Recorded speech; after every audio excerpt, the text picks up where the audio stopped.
Bonsoir, 7 minutes avec consacré aujourd'hui au guide des fonds européens proposé par Info Jeunes Grand Est pour des associations, des entreprises, des entrepreneurs, des exploitants agricoles pour concrétiser des projets.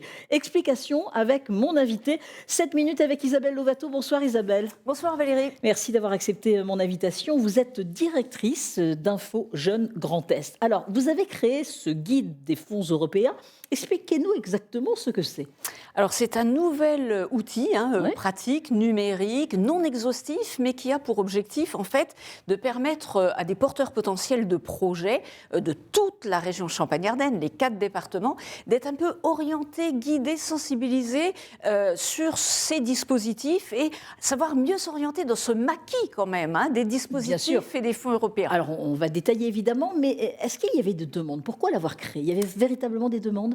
Des demandes et puis un besoin. Ouais. Un besoin parce que les fonds européens, c'est une vraie opportunité pour des porteurs de projets potentiels, pour le territoire, on va dire, mais parce qu'ils sont méconnus et parce qu'on juge, quand ils sont connus, qu'ils sont très difficilement mobilisables, complexes, etc., eh bien parfois, ils sont sous-exploités. Ça veut dire qu'il y a un certain nombre de dispositifs pour lesquels il y a des enveloppes un peu plus larges et qui ne sont pas exploités. Exactement. Et on n'est pas au courant. Donc c'est l'objectif de ce guide, Évidemment. de dédramatiser et de guider les personnes sur ces aides. On va expliquer, ce guide est destiné à qui? Je parlais dans la présentation des collectivités, des associations, mais aussi des particuliers qui ont un projet. Quel style de projet? Je peux par exemple dire qu'il y a eu 3376 aides depuis 2021 qui ont été délivrées via des fonds européens. Ça peut être pour des gros projets.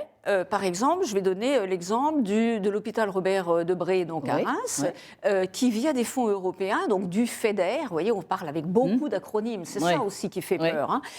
Ça a permis de financer, par exemple, 22 chambres doubles dans un hôpital. Donc ça, c'est du concret. Et là, c'était des gros projets, puisque c'était un projet de 800 000 euros. Bien sûr. Mais ça peut permettre aussi de financer des projets un peu plus petits. Des particuliers, des associations? Des associations, par exemple, la mission locale de Langres, dans la Haute-Marne, a obtenu le financement d'un fonds européen, du FSE+, encore un autre acronyme, pour un projet pour aider les jeunes un petit peu en difficulté, éloignés de l'insertion, sur leur projet, leur parcours professionnel. Donc vous voyez, il y en a aussi pour les individuels. Et pour les individuels particuliers qui nous regardent aujourd'hui, ils peuvent se renseigner évidemment.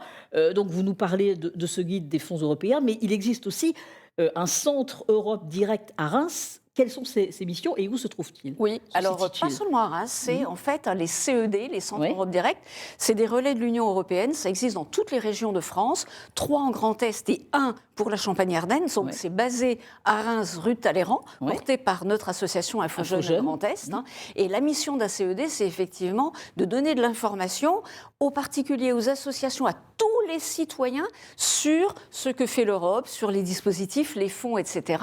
Et puis aussi de les outiller pour qu'ils mettent en place sur leur territoire des actions, des projets en direct. Oui, c'est votre mission d'informer, c'est la mission évidemment, comme nous dans cette émission, c'est notre mission d'informer les téléspectateurs et justement en expliquant ce qu'il se passe un petit peu dans toute la Champagne-Ardenne. Il ne faut pas hésiter, il faut se déplacer, il faut se renseigner si on a des projets et ne pas avoir peur véritablement. Non, se déplacer pour dire peut-être que j'aurais besoin d'une aide. Oui, il y a des structures comme le CED et il y a une personne, une experte des questions européennes, chez nous à Info Jeunes Grand Est, qui est là pour les accompagner et leur montrer effectivement comment les mobiliser, si besoin. D'accord. Alors, il faut expliquer aussi que Info Jeunes Grand Est accueille et répond aux questions des étudiants, mais pas que les étudiants. Non, de tous les jeunes, qu'ils soient collégiens, lycéens, étudiants, demandeurs d'emploi, quel que soit le statut, les 12-30 ans, sur tous les sujets ou toutes les situations qui les préoccupent. C'est-à-dire qu'un même jeune peut venir nous dire « je cherche un job dans 6 mois, comment je peux faire ?» et « je veux l'année prochaine trouver un logement ou partir en mobilité, comment faire ?» Oui, c'est ça. Voilà.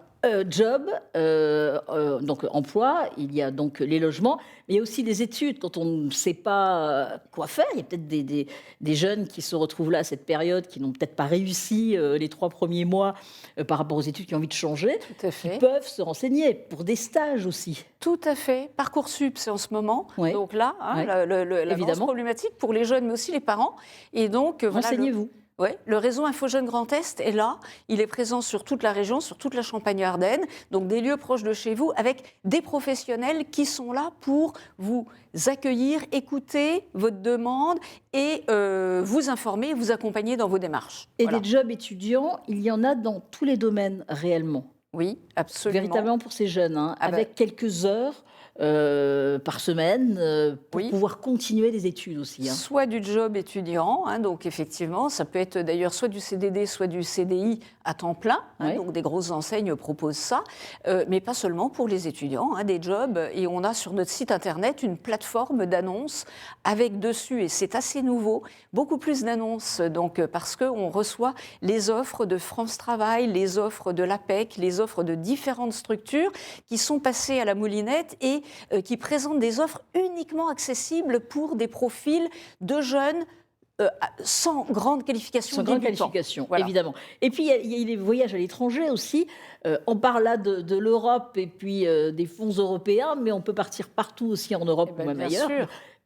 Et là, vous expliquez un petit peu les conditions. Hein. Oui, absolument. Pour C'est-à-dire partir. l'approche positive, je dirais, de l'Europe, hein, c'est aussi la mobilité internationale. Ouais. Et donc là aussi, on a des experts qui informent sur les différents dispositifs.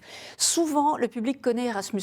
C'est vrai. Donc, je peux partir faire des études, ça, ils le connaissent bien. En revanche, ce qui est moins connu, c'est par exemple des dispositifs comme le Corps européen de solidarité. C'est pour faire un volontariat à l'étranger. C'est l'équivalent de notre service civique en France. Et c'est toujours bien sur un CV hein, pour retrouver après du travail. C'est vrai. Absolument. C'est vrai Oui, que c'est tout à important. fait. Et ça, Voilà. Et vous tout frais conseillez. payé, tout frais payé. Il n'y a pas besoin de connaître l'anglais ou la langue du pays Frais sur le bout payé, des le doigts. voyage.